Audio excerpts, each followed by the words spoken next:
শ্যামবর্ণ মেয়েটিকে এত সুন্দর কীভাবে ট্রান্সফর্ম করলাম তোমাদের সাথে অবশ্যই শেয়ার করব। Welcome to my channel makeup artist Susmita Das. যারা যারা এখনও সাবস্ক্রাইব করোনি সাবস্ক্রাইব করে দাও।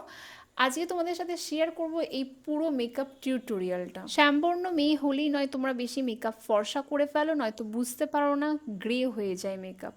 তো প্রথমেই খুব ভালো করে আমি তার স্কিনটাকে প্রিপারেশন করে নিয়েছিলাম, একটা ভালো ময়শ্চারাইজার ইউজ করেছিলাম। তার আগে স্কিনটাকে ভালো করে ফেস ওয়াশ দিয়ে ক্লিন করে নিয়েছিলাম, কারণ স্কিনের মধ্যে অনেক ডার্ট থাকে, সবার ক্ষেত্রেই এটা করা উচিত। তো এখানে আমি অরেঞ্জ কারেক্টার ইউজ করিনি, খুব সুন্দর করে একটা ডার্মা কনসিলার ইউজ করেছিলাম। শ্যামবর্ণ মেয়েদেরকে সব সময় আগে স্কিন টাইপ জেনে নেবে, ঘাম কোথায় কোথায় হয়, কোথায় বেশি ড্রাইনেস রয়েছে। তো বলে রাখি, এই শ্যামবর্ণ মেয়েটির কিন্তু স্কিন টাইপ অনেকটাই অয়েলি ছিল, তাই আমি এখানে ম্যাজিক ড্রপ ইউজ করেছিলাম, হুডা বিউটির ম্যাট ফাউন্ডেশন ইউজ করেছিলাম, ক্রায়োলনের ডার্মা ইউজ করেছিলাম। এগুলোই ওকে একটা ম্যাট ফিনিশ বেস দিয়েছিল, কিন্তু ম্যাট ফিনিশ দিলেও কিন্তু মেকআপটাকে গ্লোই করে তুলতে হবে, সব দিকেই প্রবলেম। তো সেটার জন্য দেখতে পাচ্ছ এখানে মডেলটির গলাটা অনেকটাই প্যাচি। তো এই ক্ষেত্রে আমি কি করেছিলাম, গলায় ফাউন্ডেশন দিয়ে দিয়েছিলাম। যে ফাউন্ডেশনটা মুখে দিয়েছিলাম সেটাতেই গলায় দিয়েছি, আর মুখের থেকে গলাটাতে একটু যাতে ফেয়ার না লাগে, ফেয়ার লাগলেই কিন্তু মেকআপ গ্রে দেখাবে। অনেকেই করো মুখটা ফর্সা গলাটা কালো, অ্যাকচুয়ালি গলার টোনটাই ওটা। তো এরপরে আমি হাইলাইট করে নিয়েছিলাম কনসিলার দিয়ে। বলে রাখি, স্কিন টোনটা যেহেতু আমি একটু ডাউন করেছি ওর ফেসের থেকে, তো সেই হিসাবে আমি কনসিলার একটু লাইট দিয়েছি। তো সেম কনসিলার গলায় আমি দিয়েছি।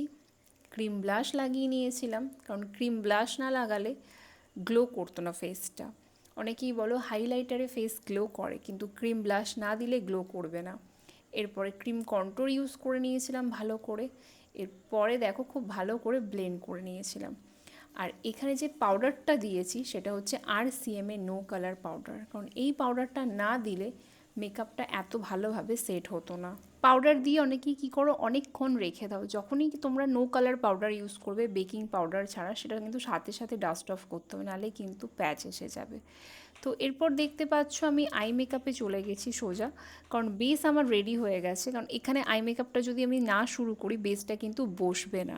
এখন দেখতে পাচ্ছ গলা আর ফেস একরকমই লাগছে, কারণ বেস মেকআপ যত আগে করবে তত বেশি করে বসবে।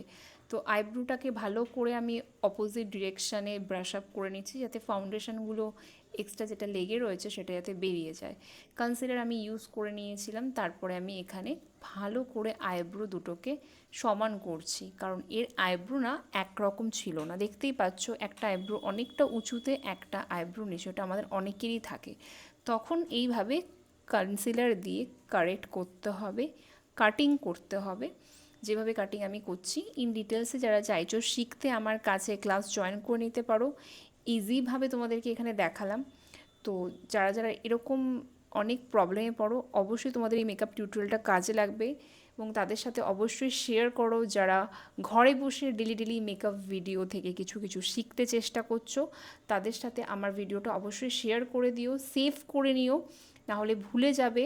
আর সাবস্ক্রাইব করতে ভুলো না, প্রত্যেক দিন আমার কিন্তু চ্যানেলে দেখো। এরপর আমি কথা বলতে বলতে আই মেকআপটা তোমাদেরকে দেখিয়ে দিলাম। কিছুই না, একটা ব্রাউন কালার আইশ্যাডো নিয়ে ওভারঅল আইলিডে ব্লেন্ড করে নিয়েছি, একটাই মাত্র কালার দিয়েছি।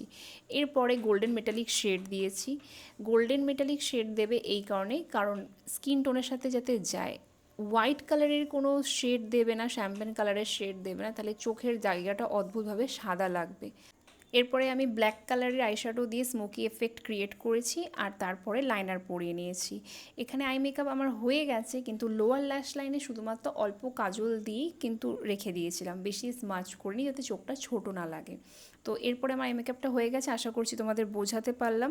তো ল্যাশেস আমি একদম তার চোখের অনুযায়ী পরেছি, খুব বড় না খুব ছোটো না। হাইলাইটার লাগিয়ে নিয়েছি, এটা ছিল ওয়াটারপ্রুফ মেকআপ। আশা করছি তোমাদের এই মেকআপটা হেল্পফুল লেগেছে। রিজনেবল প্রাইসে যারা ক্লাস করতে চাইছো অনলাইন ক্লাসে জয়েন করে নিতে পারো।